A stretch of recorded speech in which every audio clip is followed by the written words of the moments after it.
Welcome to the final episode of A Veteran's Guide to Chernobyl. We are here again in Strelok's hideout to talk about something I've mentioned numerous times throughout both this guide and A Beginner's Guide to Chernobyl, and that's mods. There are more mods than I can actually come up with off the top of my head. Some of them I haven't played, some of them I have, some of them I don't even know if I got working correctly. But most of the mods I have found are complete overhauls of the game. Some of them add new areas, some of them add or change the interface. Some of them call shell here shell. And it really just depends on how much of a vanilla story you want to experience. My personal favorite has been Stalker Complete, which is the vanilla game touched up a little bit, and it gives you the option to skip a task. So if you were doing jobs for barkeep or for the scientists and you knew you had something for one of their later jobs but you didn't have something for their current one, you could just say I refuse to do this job, or I want a different job, and it'll just progress down the line. I think it also has some bug fixes, but that's just me guessing. When I started, a lot of people really liked Oblivion Lost. I don't know why they liked Oblivion Lost. A lot of people still do. But I personally don't like it because if you're patient enough, you can trivialize the entire game. It introduces artifact transmutations, which I found in another mod. I don't remember which one or if I even got the mod working correctly. But you can get absolutely absurd levels of bleed resistance and radiation reduction. And if it wasn't for that, it would be kind of cool. A nice new look at the base game, no graphics changes, though the anomalies move, and I think it introduces blowouts, which, if memory serves, were supposed to be in this game, but got cut for reasons.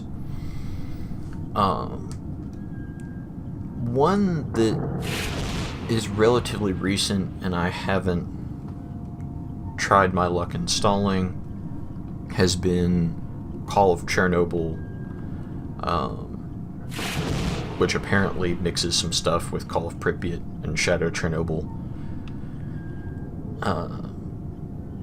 But basically with mods, they come with a little installer, or you just dump it all in your game data folder, and normally they just work. Two exceptions to this have been Old Good Stalker Evolution and one other I don't remember the name of off the top of my head. But the two of those, I really don't know if I got working right. It looked like it installed, and then when I went to do stuff, it said it couldn't do anything, but then I fired up the game and it did the thing I told it to do. But you can get a variety of experiences with the same story with different mods.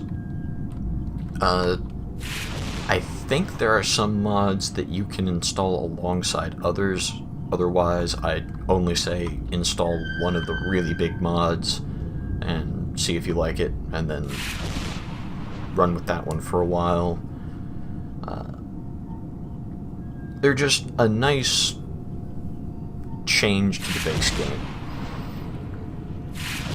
Eventually, I'm going to try and release reviews for at least the mods I just mentioned, but all the mods I've played.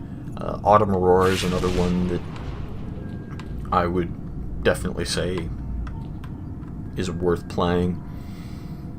It has its downsides, but every mod has downsides, every mod has upsides. It's just which experience are you looking for. Autumn Aurora keeps a very base game feel, like Stalker Complete. The catch being some of the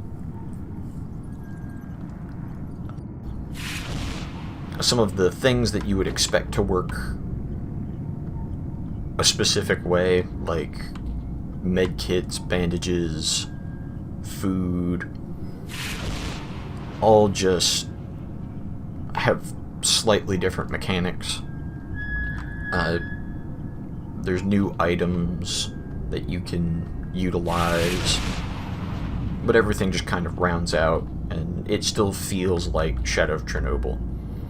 And of course, one mod that I could not convince myself to continue playing, but is very highly regarded, is Pre-Boy Story, which is a total conversion to make the story follow a military stalker.